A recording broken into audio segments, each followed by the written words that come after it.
속세의 수많은 인연은 실과 같아 보이지 않는 듯하면서도 세상 모든 남녀의 마음을 애태운다. 옛사람이 말하기를 인연이 있으면 천리를 떨어져 있어도 만나고 인연이 없으면 얼굴을 마주하고도 알아보지 못한다고 했다. 하지만 세상에 얼마나 많은 애타는 남녀가 서른을 앞두고도 외로이 지내는지 그 깊은 까닭을 알지 못한다. 전해지는 이야기에 따르면 월화노인이 혼인의 인연을 주관하며 손에 든 붉은 실로 사랑하는 이들을 연결한다고 한다. 하지만 모든 일에는 원인과 결과가 있는 법, 인연을 가로막는 것을 없애지 않으면 월화노인의 신통력이 아무리 크다 한들 좋은 인연을 맺어주기 어렵다.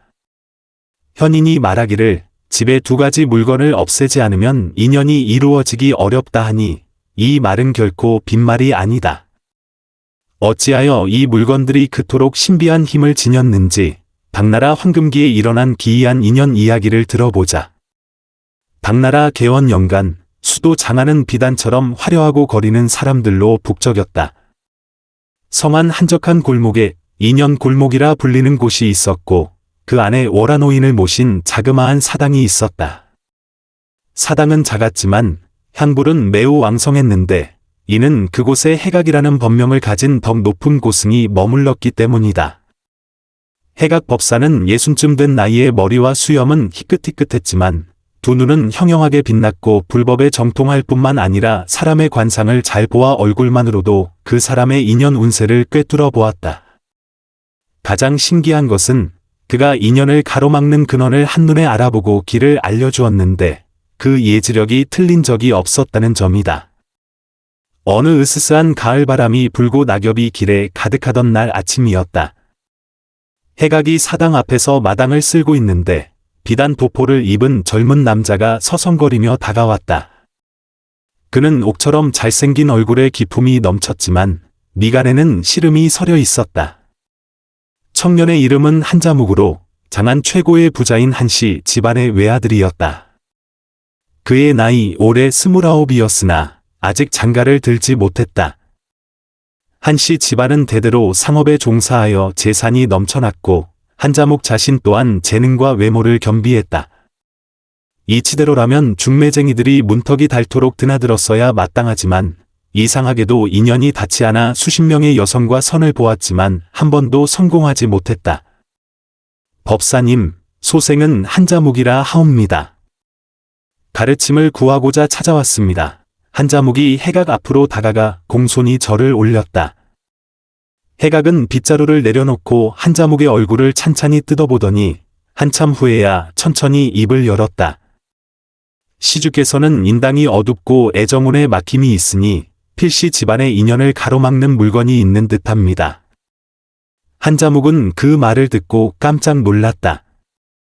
법사님의 말씀이 지당하십니다. 소생은 실로 인연이 닿질 않으니 부디 길을 알려주십시오. 해각은 희미하게 웃으며 말했다. 시주께서는 저를 따라 사당 안으로 드시지요. 자세한 이야기를 나눠봅시다. 두 사람은 사당으로 들어가 맑은 차 한 주전자를 앞에 두고 마주 앉았다. 한자묵이 자신의 사정을 자세히 털어놓자 해각은 조용히 들으며 연신 고개를 끄덕였다. 법사님, 저희 한씨 집안은 장안에서도 나름 명망 있는 가문으로 집에는 금은보화와 희귀한 보물들이 셀 수 없이 많습니다. 그런데도 어찌하여 이리 인연이 닿지 않는지 모르겠습니다. 이제 곧 30인데 부모님께서는 밤낮으로 걱정이시고 저 또한 마음이 타들어갑니다. 한자묵은 괴로운 표정으로 말했다. 해각은 잠시 생각에 잠기더니 문득 물었다. 시주의 댁에 혹 특별한 장식품이나 수집품이 있습니까? 한자묵은 잠시 생각하다 답했다. 집에 수집품이 실로 많습니다. 고미술품과 서화, 보석과 옥기, 그리고 서역에서 들여온 진귀한 보물도 있습니다. 그중 가장 귀한 것은 집안 대대로 내려오는 두 가지 보물입니다. 오! 어떤 보물입니까? 해각의 눈이 빛났다. 하나는 조부께서 물려주신 백옥 관음상으로 당대 명장이 조각하여 값을 매길 수 없을 정도라 들었습니다. 다른 하나는 서역 상인에게서 구한 야명주로 밤이면 방 전체를 환히 밝혀 세상에서 보기 드문 물건입니다. 한자묵은 보물들을 자랑하듯 말했다. 해각은 그 말을 듣고 미간을 살짝 찌푸리며 무언가 생각에 잠겼다. 그는 일어나 월화노인 신상 앞으로 가 눈을 감고 잠시 연부를 외운 뒤 한자묵에게 돌아왔다. 시주, 제가 보기에 이 두 보물이 비록 귀하기는 하나 아마도 시주의 인연을 가로막는 근원인 듯합니다. 해각의 말은 충격적이었다. 한자묵은 크게 놀라 물었다. 법사님, 그게 무슨 말씀이십니까? 이 두 보물은 저희 집안의 가장 큰 보물인데 어찌 인연을 막는단 말입니까? 해각은 고개를 저었다. 시주께서는 모르시는 것이 있습니다. 만물에는 모두 영성이 깃들어 있어 어떤 물건은 비록 귀할지라도 주인의 기운과 운세에 영향을 미칩니다. 그 백옥 관음상은 길한 물건이긴 하나 홀로 된 음의 기운이 강하면 오히려 남자의 양기를 부족하게 만들어 애정운을 막게 됩니다. 그리고 그 야명주는 더욱 문제가 있습니다. 야명주는 대부분 차가운 성질을 지녀 침실 가까이에 오래 두면 남자의 양기를 해치니 자연히 이성을 끌어들이기 어렵습니다. 한자묵은 반신반의하며 물었다. 법사님의 말씀은 제가 그 두 보물을 버려야 한다는 뜻입니까? 아닙니다. 아닙니다. 해각은 연신 손을 저었다. 제가 보물을 버리라고 한 것이 아니라 그것들을 적절한 위치로 옮기거나 잠시 보관해 두었다가 인연이 이루어진 후에 다시 생각해보라는 뜻입니다. 한자묵이 고심하고 있을 때 사당 밖에서 다급한 발소리가 들려왔다. 중년 부인 한 명이 황급히 사당으로 들어와 한자묵이 있는 것을 보고는 잠시 놀라더니 이내 앞으로 나와 예를 올렸다. 법사님, 저는 이씨 부인이라 하옵니다. 제 딸의 인연을 위해 왔습니다. 부인은 다급한 눈빛으로 말했다. 해각은 고개를 끄덕였다. 시주께서는 앉으시지요. 무슨 어려움이 있으십니까? 자리에 앉은 이씨 부인은 한숨을 쉬며 말했다. 법사님, 제 딸 유효연이 올해 29인데 아직 시집을 못 갔습니다. 집안에서는 딸의 혼사 때문에 속을 태우고 수십 명의 공자들과 선을 보았지만 한 번도 이루어지지 않았습니다. 곧 30을 앞두고 있으니 제 마음이 참으로 애가 탑니다. 이 말을 들은 한자묵은 마음이 움직였다. 똑같이 29의 미혼이라니 참으로 기묘한 우연이었다. 해각은 이씨 부인의 관상을 살핀 뒤 물었다. 따님은 평소 집 어느 곳에서 지냅니까? 방 안에 특별한 장식품이 있습니까? 이씨 부인은 잠시 생각하다 말했다. 여연이는 후원의 누각에서 지내는데 방 안 장식은 꽤 정교합니다. 집안 대대로 내려오는 구리 거울이 하나 있는데 한나라 시대의 고물이라 들었고 유리등도 하나 있어 밤마다 불을 밝히며 평안을 기원한다고 합니다. 해각은 그 말을 듣고 속으로 고개를 끄덕이며 한자묵에게 말했다. 시주, 보십시오. 이 이씨 시주의 따님 상황이 시주와 얼마나 비슷합니까? 한자묵은 이해하지 못하며 물었다. 법사님, 무슨 뜻이십니까? 따님 방에 있는 구리 거울과 유리등이 시주댁의 백옥 관음상과 야명주처럼 모두 인연을 가로막는 물건들입니다. 오래된 거울은 음기를 품고 있는 경우가 많고 유리등을 밤마다 밝히는 것은 여인의 음양 균형을 어지럽힙니다. 해각이 설명했다. 이씨 부인이 다급하게 물었다. 그럼 어찌해야 합니까? 해각은 잠시 생각에 잠기더니 문득 좋은 생각이 떠오른 듯 말했다. 두 분 시주님, 제게 한 가지 제안이 있습니다. 두 분 모두 집안의 보물 때문에 인연이 막혔으니 특별한 방법을 한번 시도해 보는 것이 어떻겠습니까? 무슨 방법입니까? 한자묵과 이씨 부인이 동시에 물었다. 해각은 신비로운 미소를 지으며 말했다. 월화노인께서 말씀하시길 인연은 하늘이 정하지만 사람의 노력으로 도울 수 있다 하셨습니다. 만약 인연이 있는 두 사람이 동시에 인연을 막는 물건을 치우고 월화노인 앞에서 진심으로 기원한다면 생각지 못한 결과를 얻을 수도 있습니다. 한자묵과 이씨 부인은 서로를 마주 보았고 각자의 눈에서 희망의 빛을 보았다. 법사님, 그 말씀은? 이씨 부인이 조심스럽게 물었다. 제 뜻은 한 시주와 이 시주께서 시간을 정해 동시에 각자 집에서 인연을 막는 물건을 잠시 치운 뒤 함께 사당에 와서 기원해 보시라는 겁니다.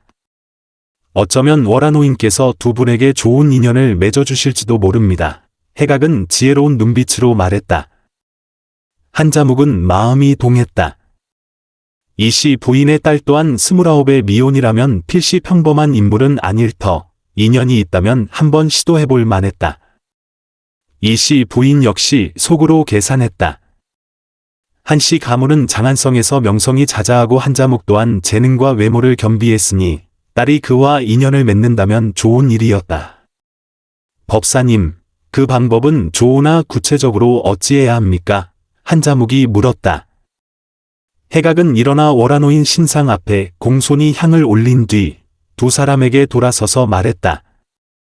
제가 보기에 내일 정오에 각자 집에서 장애가 되는 물건을 잠시 치우고 신시 오후 3에서 5시에 함께 사당으로 와서 기원하십시오. 진정 인연이 있다면 월화노인께서 자연히 길을 열어주실 겁니다. 이씨 부인은 걱정스러운 듯 물었다. 법사님, 제 딸은 성격이 고고하여 낯선 남자를 쉽게 만나려 하지 않을까 걱정됩니다. 해각은 살며시 웃었다. 시주께서는 너무 염려 마십시오. 제가 두 사람을 당장 만나게 하려는 것이 아니라 먼저 각자 월화노인 앞에서 기원하게 하려는 것입니다. 인연이 있다면 자연히 다음 단계로 이어질 것입니다. 한자묵이 고개를 끄덕였다. 법사님의 말씀이 옳습니다. 그럼 법사님 말씀대로 내일 정오에 집안의 배곡 관음상과 야명주를 잠시 치우겠습니다. 이씨 부인도 동의하며 말했다. 저도 집에 돌아가 딸과 상의하겠습니다.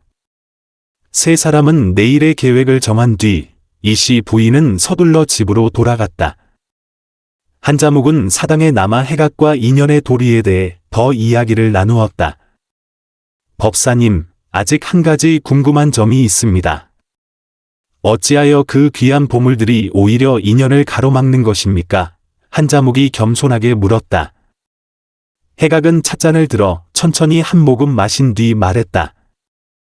시주, 만물은 서로 돕고 해치기도 하니 이는 천지의 법칙입니다. 보물이 좋기는 하나 시기와 장소가 맞지 않으면 오히려 역효과를 낼 수 있습니다. 저 배곡 관음상처럼 본래 자비의 상징이지만 조각할 때 맑은 마음과 욕심 없는 뜻이 너무 많이 담기면 그것을 지니거나 모시는 사람의 정욕을 줄여 자연히 인연이 깃들기 어렵게 됩니다. 한자묵은 크게 깨달았다. 그런 이치였군요. 그럼 야명주는 어떻습니까? 야명주는 깊은 바다나 땅속에서 나는 경우가 많아 본래 지극한 음기와 한기를 품고 있습니다. 만약 침실에 오래 두면 사람의 양기에 영향을 미치는데 남자는 양기가 부족해지니 이성을 끌기 어렵고 여자가 오래 접하면 지나치게 냉정해져 사람이 다가가기 어렵게 됩니다. 해각이 자세히 설명했다. 한자묵은 연신 고개를 끄덕이며 해각의 식견에 깊이 감탄했다. 바로 그때 사당 밖에서 또 발소리가 들리더니 젊은 여성의 목소리가 들려왔다. 어머니, 여기 계셨습니까? 이씨 부인의 목소리가 답했다. 여연아, 어찌 왔느냐? 어머니를 걱정한 유여연이 뒤따라온 것이었다. 한자묵은 밖의 대화를 듣고는 자신처럼 29의 미혼이라는 여인의 얼굴이 궁금해져 엿보고 싶은 마음이 들었다. 해각은 한자묵의 마음을 꿰뚫어 본 듯 살며시 웃으며 말했다. 시주, 인연이 있으면 자연히 만나게 될 것이니 조급해하지 마십시오. 한자묵은 황급히 마음을 다잡았지만 솟아나는 호기심을 억누르기는 어려웠다. 밖의 유여연도 사당 안에 다른 사람이 있다는 것을 눈치챘는지 어머니에게 물었다. 어머니, 사당 안에 다른 분이 계십니까? 이씨 부인은 난처해하며 어찌 답해야 할지 몰랐다. 해각이 일어나 사당 문 밖으로 나가 유효연에게 예를 갖추며 말했다. 시주, 저는 해각이라 합니다. 방금 시주의 어머니와 인연에 관한 일을 논의하고 있었습니다. 유효연은 해각을 보고 서둘러 답례했다. 한자묵은 사당 안에서 밖을 내다보았다. 그곳에 서 있는 여인은 몸매가 날씬하고 용모가 청초하며 기품이 남달라 그의 마음을 흔들었다. 유효연은 비록 한자묵을 직접 보지는 못했지만 사당 안에서 느껴지는 시선의 뺨이 살짝 붉어지며 어머니에게 속삭였다. 어머니, 이제 그만 돌아가시지요. 이시 부인은 고개를 끄덕이고 해각에게 말했다. 법사님, 그럼 내일 일은 그리 약속하겠습니다. 해각이 고개를 끄덕여 허락하자 모녀는 떠났다. 한자묵이 사당 문 밖으로 나와 멀어져 가는 그들의 뒷모습을 보며 생각에 잠겼다. 법사님, 방금 그분이 유낭자입니까? 한자묵이 물었다. 해각이 고개를 끄덕였다. 그렇습니다. 시주께서는 어찌 보셨습니까? 한자묵은 잠시 생각에 잠기다 말했다. 유낭자는 기품이 남달라 참으로 보기 드문 여인입니다. 다만 그 성품은 어떨지 모르겠습니다. 시주, 외모는 겉모습일 뿐 진정한 인연은 성품이 서로 맞고 덕이 어울리는지를 보아야 합니다. 내일 인연이 닿는다면 자연히 알아갈 기회가 있을 것입니다. 해각이 차근차근 타일렀다. 한자묵은 깊이 공감하며 해각에게 작별 인사를 고하고 내일 일을 준비하기 위해 집으로 돌아갔다. 한자묵은 집에 돌아오자마자 곧장 자신의 서재로 향했다. 서재 중앙에는 자단목으로 만든 장식장이 있었고 그 위에 바로 백옥 관음상이 놓여 있었다. 관음상은 정교하게 조각되어 자애로운 얼굴을 하고 있었고 저녁 햇살을 받아 더욱 성스럽게 보였다. 한자묵은 장식장 앞으로 다가가 관음상을 찬찬히 뜯어보았다.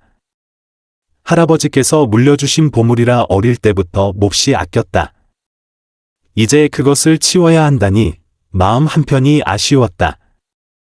만약 법사님 말씀이 사실이라면 이 관음상이 정말 내 인연을 맡고 있다면 잠시 치우는 것은 괜찮겠지. 한자묵은 혼잣말을 했다. 그는 다시 침실로 갔다. 침실 탁자 위에는 그 야명주가 놓여 있었다. 야명주는 달걀만 한 크기로 투명하게 빛나며 부드러운 빛을 뿜고 있었다. 밤이 되면 이 야명주는 밝은 빛을 발해 방 전체를 대낮처럼 밝혔다. 한자묵은 야명주를 들어 그 차가운 기운을 느꼈다. 과연 해각 법사의 말처럼 이 구슬은 음산하고 차가운 기운을 품고 있었다. 내 인연이 순탄치 않은 것이 정말 이 두 보물과 관련이 있는 걸까? 한자묵은 마음속으로 의심했다. 바로 그때 집안에 늙은 집사 한복이 들어왔다. 도련님, 주인어른께서 앞청으로 오시라 하십니다. 중요한 일이 있다고 하십니다. 한자묵은 고개를 끄덕이고 야명주를 제자리에 놓은 뒤 한복을 따라 앞청으로 갔다. 아버지 한대감이 주석에 앉아 있었는데 얼굴이 굳어 있었다. 아들아, 오늘 소식을 들으니 성안의 이 부잣집에서 딸 유효연의 사윗감을 찾고 있는데 우리 쪽 의사를 떠보려고 사람을 보냈더구나. 한대감이 단도직입적으로 말했다. 한자묵은 마음속으로 깜짝 놀랐다. 일이 이렇게 공교로울 수가. 방금 사당에서 유효연의 어머니를 만났는데 벌써 이런 소식이 오다니. 아버지, 그 말씀은? 한자묵이 조심스럽게 물었다. 이 부잣집은 성안에서도 명망 있는 집안이고 유효연은 소문난 재원이다. 만약 우리가 사돈을 맺는다면 우리 한씨 집안에도 좋은 일이 될 것이다. 한대감은 기대에 찬 눈빛으로 말했다. 한자묵은 속으로 이것이 바로 인연이라고 생각했다. 그는 오늘 사당에서 있었던 일을 아버지께 말씀드렸고 한대감도 듣고는 매우 신기해했다. 그렇다면 내일은 법사님 말씀대로 하거라. 만약 이로 인해 좋은 인연을 찾을 수 있다면 그 또한 공덕을 쌓는 일이 될 것이다. 한대감은 지지를 표했다. 다음 날 아침 한자묵은 준비를 서둘렀다. 그는 먼저 서재의 배곡 관음상을 조심스럽게 치워 아름다운 나무 상자에 넣은 뒤 창고에 보관했다. 이어서 침실의 야명주도 치워 잘 보관했다. 이 모든 것을 마치자 한자묵은 방 안의 분위기가 확실히 조금 변한 것을 느꼈다. 말로 표현할 수 없는 편안함이 느껴졌다. 정오가 막 지나자 한자묵은 인연 골목에 올아놓인 사당으로 향했다.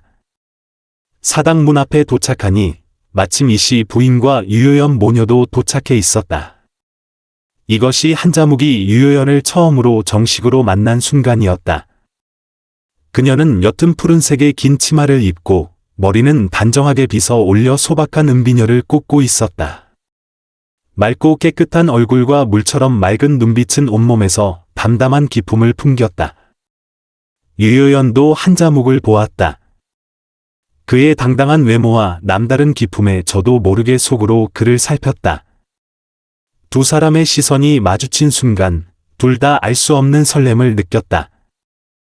해각이 사당에서 나와 세 사람이 모두 도착한 것을 보고 만족스럽게 고개를 끄덕였다.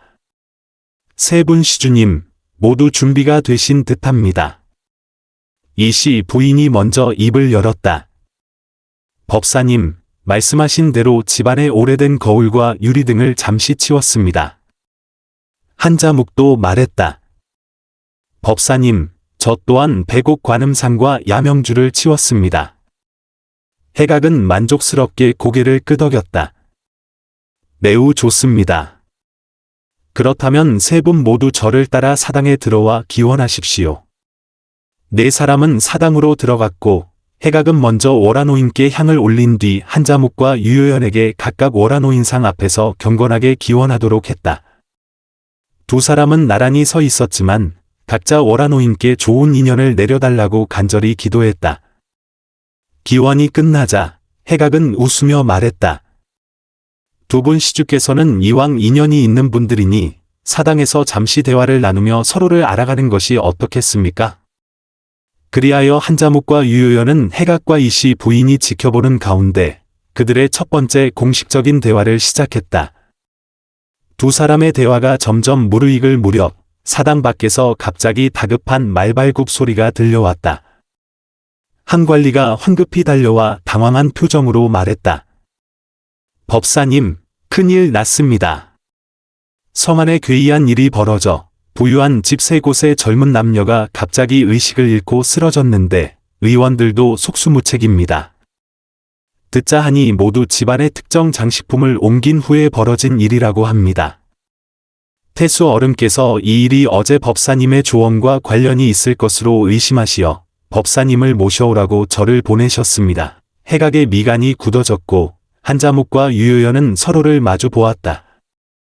그들의 행동에 무슨 문제가 있었던 것일까? 이 배후에는 과연 어떤 엄청난 비밀이 숨겨져 있는 것일까? 해각은 관리의 말을 듣고 얼굴이 삽시간에 굳어졌다. 그는 잠시 생각에 잠기더니 한자묵과 유효연에게 말했다. 두 분 시주님, 아무래도 일이 제가 생각했던 것만큼 간단하지 않은 듯합니다. 우선 각자 집으로 돌아가 집안 상황을 살피시고 저는 이 관리를 따라가 자세한 내막을 알아보겠습니다. 한자묵은 불안한 마음에 물었다. 법사님, 혹시 저희가 한 행동에 무슨 문제가 있었던 겁니까? 아직은 확실하지 않으나 장식품을 옮기고 혼절한 사람이 나왔으니 저희도 신중하게 대처해야 합니다. 해각은 관리를 향해 말했다. 관리 나리, 길을 안내해 주시면 제가 곧 따라가겠습니다.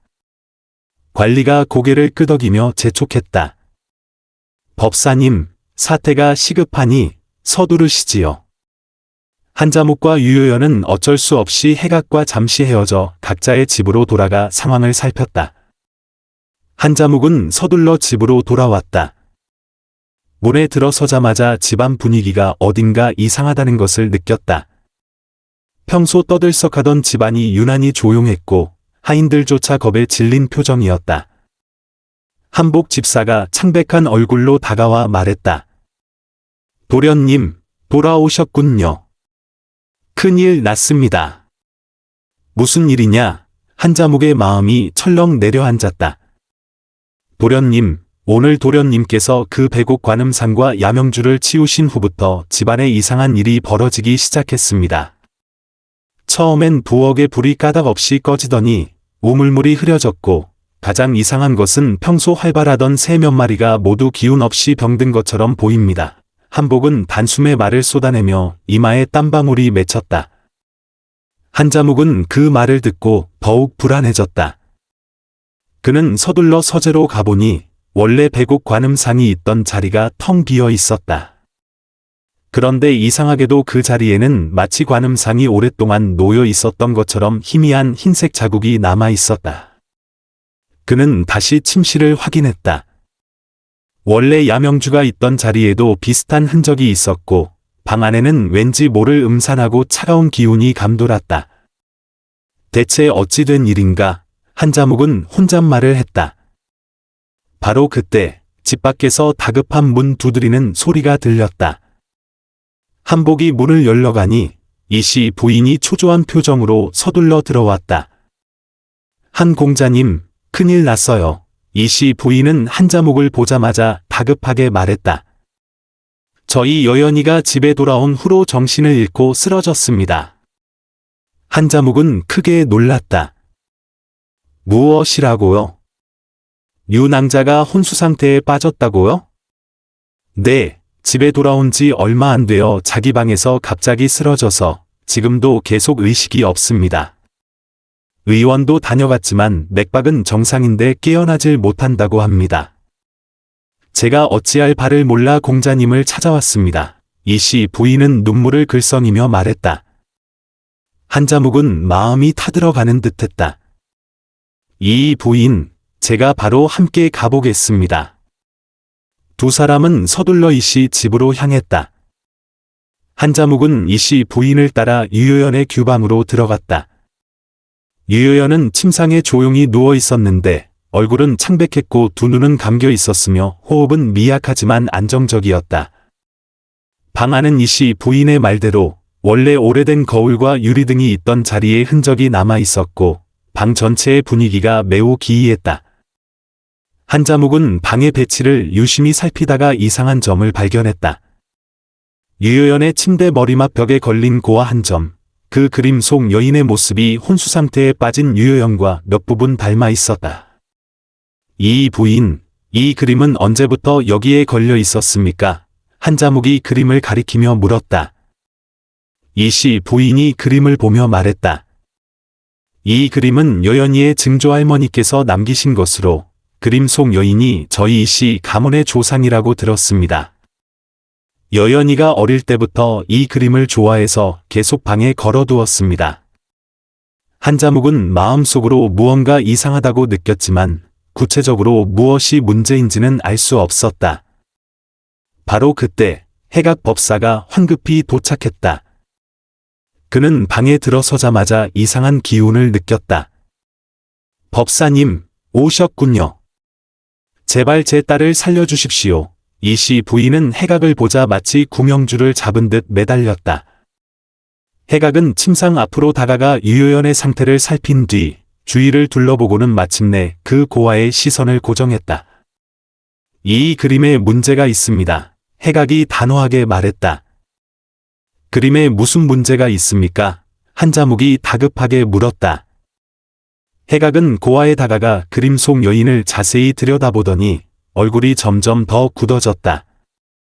이 그림에는 강한 원한의 기운이 서려 있습니다. 그림 속 여인의 눈빛에서 원통함과 원한이 느껴집니다. 이씨 부인은 크게 놀랐다. 어찌 그런 일이? 이건 저희 집안 대대로 내려오는 물건입니다. 해각은 고개를 저었다. 이 부인, 아마도 여기에는 부인께서 모르시는 사연이 있는 듯합니다. 제가 방금 다른 사고가 난 집들을 둘러보았는데 그들에게는 한 가지 공통점이 있었습니다. 무슨 공통점입니까? 한자묵과 이씨 부인이 동시에 물었다. 그들 집에는 모두 평범해 보이지만 실제로는 강한 집념이 서린 물건들이 있었습니다.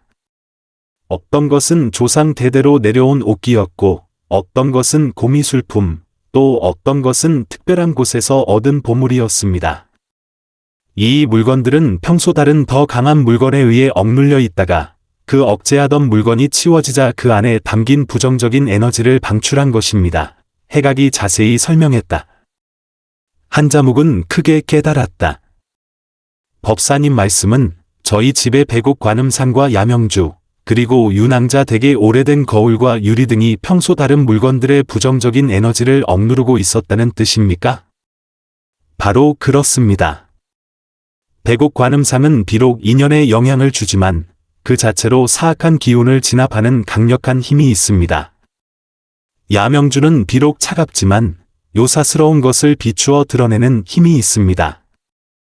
오래된 거울은 사기를 반사하고 유리 등의 빛은 어둠을 몰아냅니다. 이 물건들이 치워지자 원래 억눌려 있던 부정적인 에너지가 풀려난 것입니다. 해각은 그 고아를 가리키며 말했다. 이 그림 속 여인은 생전에 필시 강한 원한을 품었고 죽어서도 그 원한이 흩어지지 않아 그림에 깃든 것입니다. 평소에는 거울과 유리 등이 그 기운을 눌러주어 괜찮았지만 이제 그 억제하던 물건들이 치워지자 그녀의 원한이 윤왕자에게 영향을 미친 것입니다. 이씨 부인은 얼굴이 하얗게 질렸다. 그럼 어찌해야 합니까? 제 여연이를 살릴 수 있겠습니까? 해각은 잠시 생각에 잠기더니 말했다. 지금 윤왕자를 구하려면 먼저 이 그림의 문제를 해결해야 합니다. 하지만 이 그림은 이씨 가문의 전래지물이니 그 인과가 복잡하여 함부로 움직일 수 없습니다. 한자묵이 간절하게 물었다.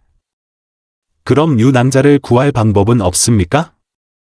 한 가지 방법이 있지만 한 시주의 협조가 필요합니다. 해각은 한자묵을 바라보며 말했다. 한 시주 댁의 백옥 관음상과 야명주는 비록 인연에는 영향을 주지만 모두 긍정적인 힘을 지닌 법기입니다. 만약 그것들을 다시 배치하고 특별한 배치를 더한다면 이곳의 원한을 풀 수 있을지도 모릅니다. 한자묵은 조금도 망설이지 않고 말했다. 법사님, 분부만 내리십시오. 윤왕자를 구할 수만 있다면 무슨 일이든 하겠습니다. 해각은 고개를 끄덕이며 구체적인 단계를 지시하기 시작했다. 우선 한 시주께서는 집으로 돌아가 백옥 관음상과 야명주를 가져오셔야 합니다. 그런 다음 우리는 이 방을 다시 배치하여 이 두 법기와 오래된 거울, 유리 등을 함께 사용해 사방을 지키는 진법을 만들어야 합니다. 한자묵은 즉시 집으로 돌아가 백옥 관음상과 야명주를 가져왔고 해각은 이씨 부인에게 오래된 거울과 유리 등을 다시 꺼내오게 했다. 4가지 보물이 한자리에 모이자 해각은 사람들을 지휘하여 진법을 배치하기 시작했다.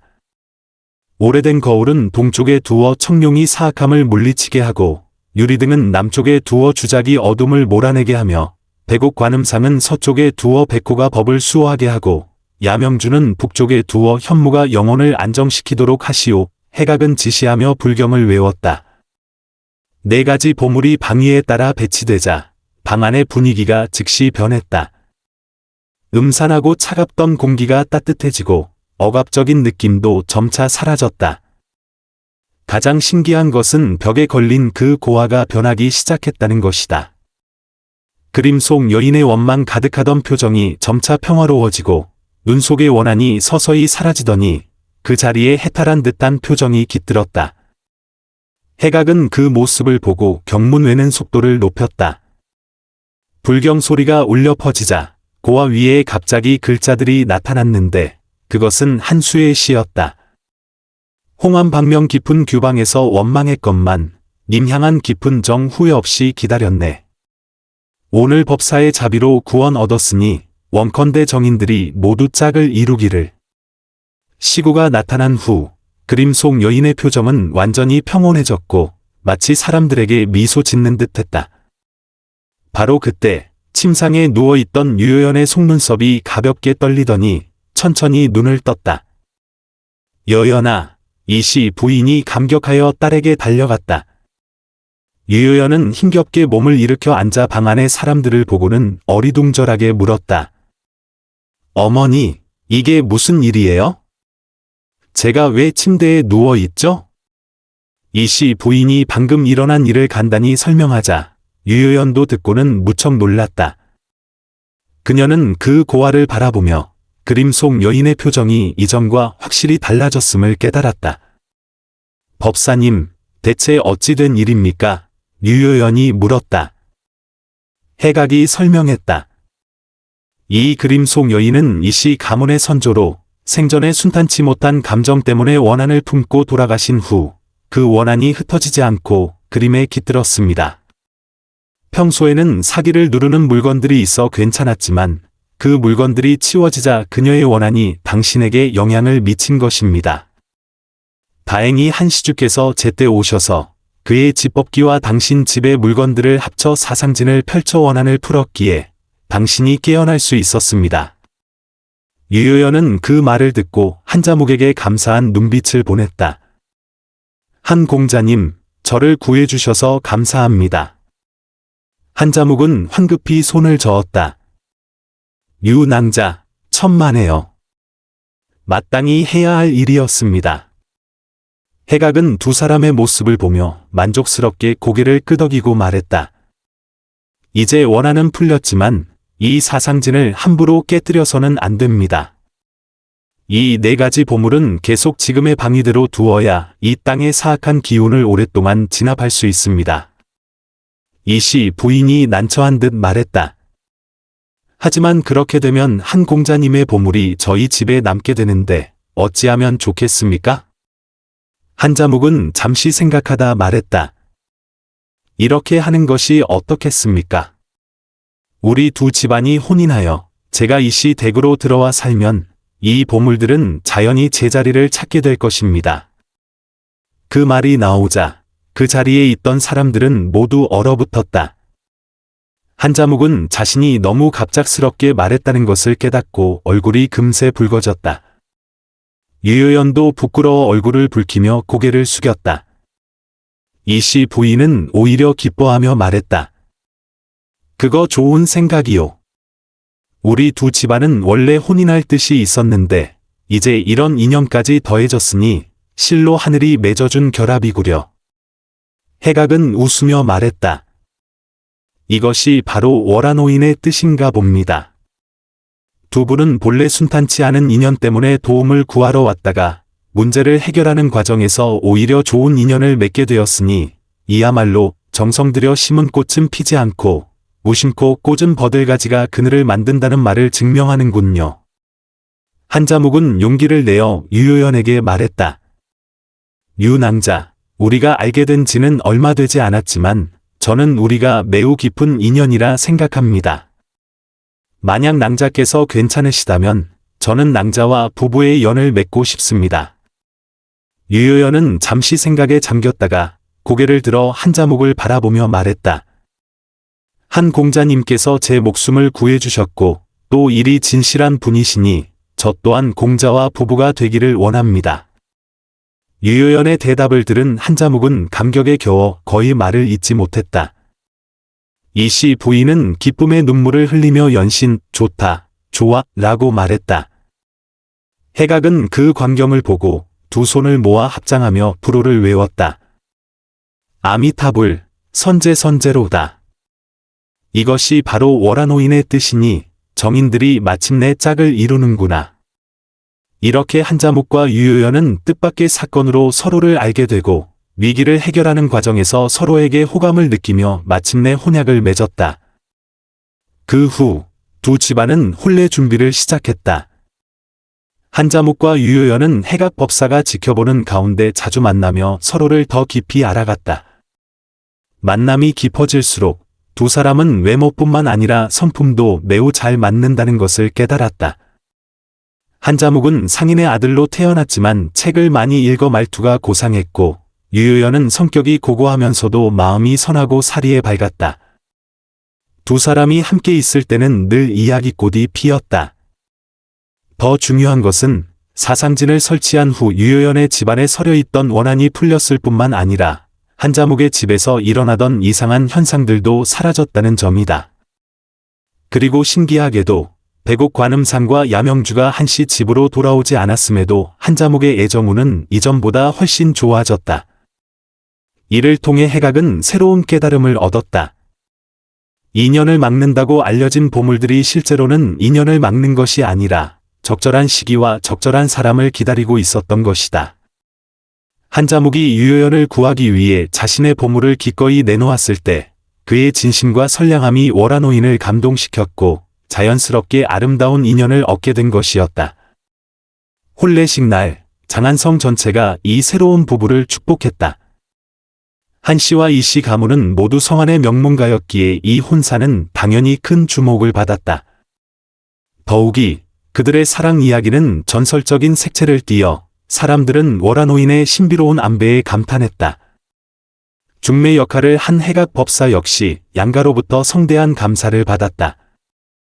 혼례식에서 그는 신랑 신부에게 말했다. 두 사람의 결합은 단지 두 사람의 인연이 아니라 두 가문의 인연이기도 합니다. 부디 서로 존중하며 백년해로하고 이 사랑을 이어가 더 많은 정인들이 짝을 이룰 수 있도록 하길 바랍니다.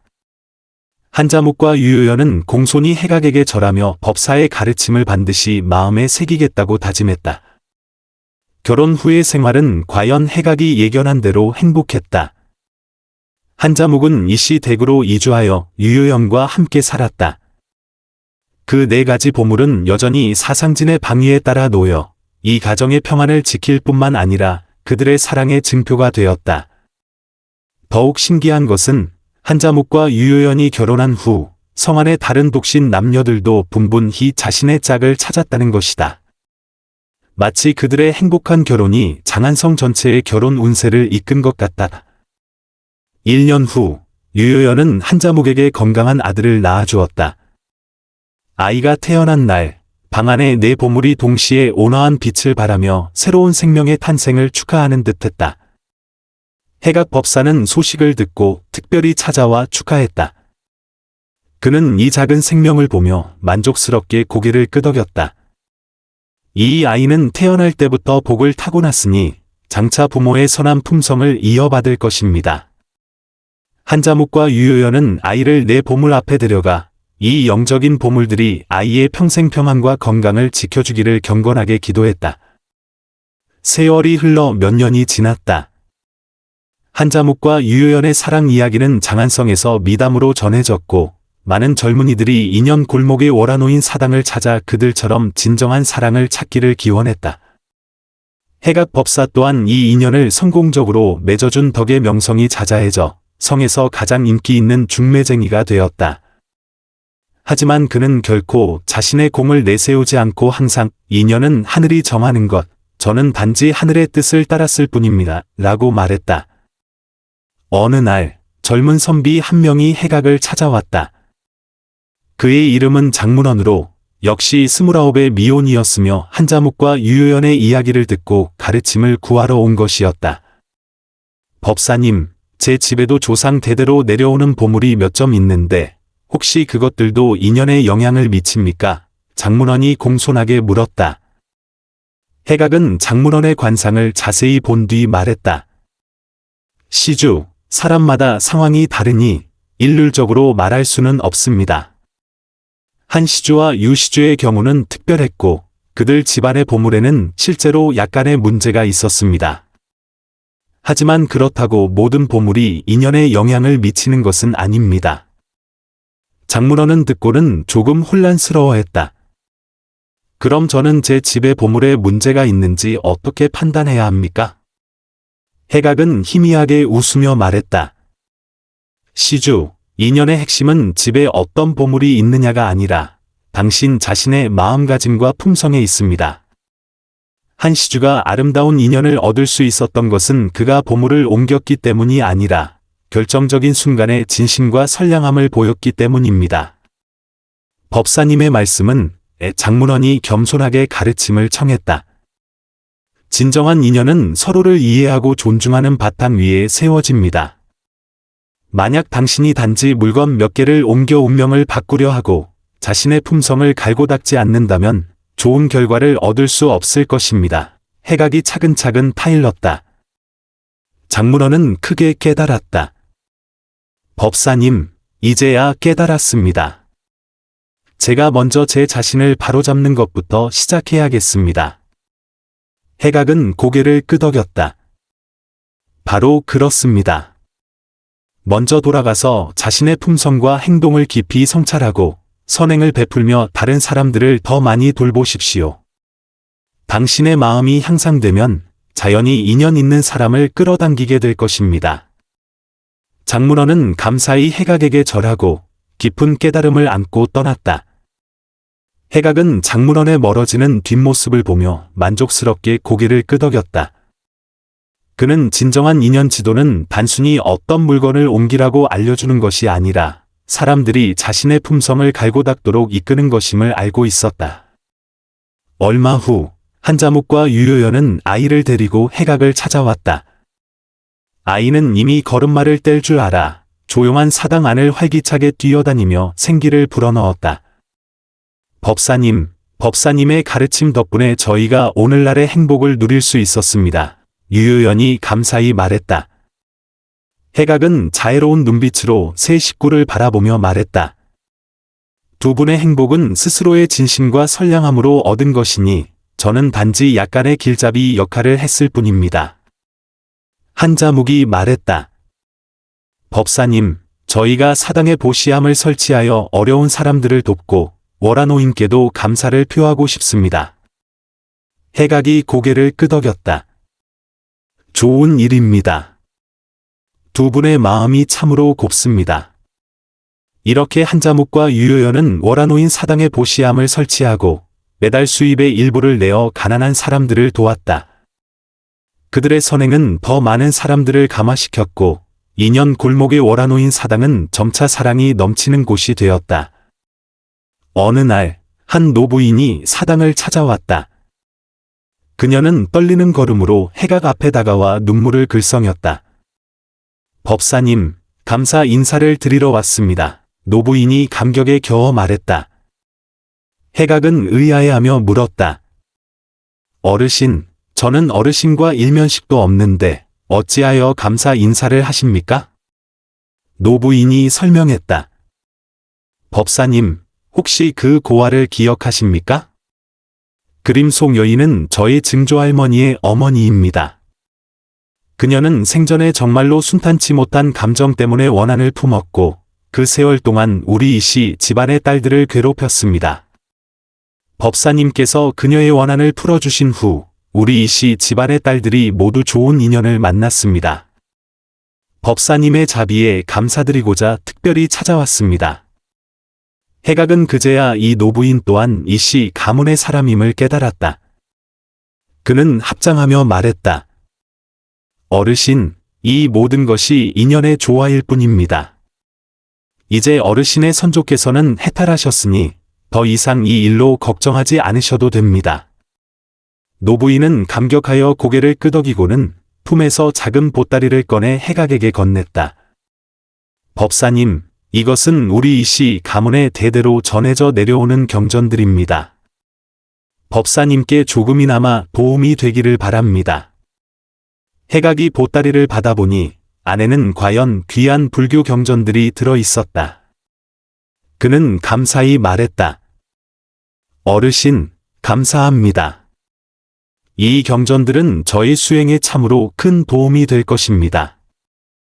시간이 흐르면서 한자묵과 유효연의 사랑 이야기는 더욱 널리 퍼져 심지어 황궁에까지 전해졌다. 황제는 이 이야기를 듣고 그들의 진정한 사랑에 감동하여 월화노인 사당에 천생연분이라는 편액을 하사했다. 해각은 이 편액을 사당에서 가장 잘 보이는 곳에 걸었고 이는 월화노인 사당의 보물이 되었다. 그 후로 더 많은 사람들이 명성을 듣고 찾아와 이곳에서 자신만의 인연을 찾기를 희망했다. 하지만 해각은 시종일관 자신의 원칙을 지켰다. 그는 사람들에게 단순히 어떤 물건을 옮기면 운명이 바뀐다고 말하지 않고 인내심을 갖고 그들의 품성을 갈고 닦아 진심과 선량함으로 다른 사람을 감동시키도록 이끌었다. 해각의 지도 아래 많은 사람들이 이상적인 짝을 찾았을 뿐만 아니라 더 중요하게는 그들의 마음이 정화되고 품성이 향상되었다. 닐은 결혼 후 모두 행복한 삶을 살았고 이 긍정적인 에너지를 다음 세대에 전했다. 한자묵과 유효연의 아들은 부모의 가르침 속에서 자라 어릴 때부터 진정한 사랑이 무엇인지 알게 되었다. 그들은 아이에게 말했다. 진정한 사랑은 부와 외모 위에 세워지는 것이 아니라 서로를 이해하고 존중하는 바탕 위에 세워지는 것이다. 오직 진심으로 다른 사람을 대할 때만이 진정한 행복을 얻을 수 있단다. 수년이 지나 한자묵과 유효연의 머리가 희끗희끗해졌었을 때도 그들은 여전히 처음처럼 사랑했다. 젊은이들이 그들에게 사랑이 오래가는 비결을 물을 때마다 그들은 항상 미소 지으며 말했다. 해각 법사님의 말씀을 기억하세요. 진심과 선량함으로 서로를 대하는 것, 그것이 바로 사랑이 오래가는 비결입니다. 그 네 가지 보물은 여전히 그들의 방 안 사상진의 방위에 따라 놓여 있었다. 오랜 세월이 흐르면서 이 보물들은 더욱 깊은 영성을 지니게 된 듯했다. 그것들은 이 가정의 평안을 지킬 뿐만 아니라 한편의 전설적인 사랑 이야기를 증명해 주었다. 때때로 한자묵과 유효연은 손자, 손녀를 데리고 월화노인 사당을 찾아 해각 법사에게 자녀 교육 방법을 물었다. 해각은 이미 70을 훌쩍 넘겼지만 여전히 정신이 맑았고 그는 항상 자애롭게 이 아이들을 바라보며 선한 사람이 되라고 가르쳤다. 얘들아, 기억하거라. 진정한 행복은 얼마나 많은 재물을 가졌느냐가 아니라 선한 마음을 가졌느냐에 달려 있단다. 오직 선한 사람만이 진정한 사랑과 우정을 얻을 수 있단다. 해각은 자주 아이들에게 이렇게 가르쳤다. 아이들은 비록 나이는 어렸지만 해각 법사의 말 속에 담긴 지혜를 느낄 수 있었고 항상 진지하게 고개를 끄덕이며 선한 사람이 되겠다고 다짐했다. 이렇게 한자묵과 유효연의 사랑 이야기는 장안성의 전설이 되었고 해각 법사의 지혜는 더 많은 사람들에게 전해졌다. 그들은 자신의 경험을 통해 한 가지 도리를 증명했다. 진정한 인연은 외적인 조건으로 결정되는 것이 아니라 내면의 품성과 진심으로 얻어지는 것이다. 인연을 막는다고 여겨졌던 물건들은 종종 표면적인 현상일 뿐, 진짜 문제는 사람들이 선한 마음을 가졌는지에 있었다. 우리가 진심과 선량함으로 다른 사람을 대할 때, 월화노인은 자연히 우리에게 아름다운 인연을 맺어줄 것이다. 그리고 한때 장애물로 여겨졌던 물건들도 적절한 시기에 진정한 역할을 발휘하여 사랑과 가정의 수호신이 될 것이다. 이 이야기는 우리에게 운명은 자기 손에 달려 있으며 우리가 선한 사람으로 살아가기만 한다면 행복은 반드시 찾아온다는 것을 알려준다.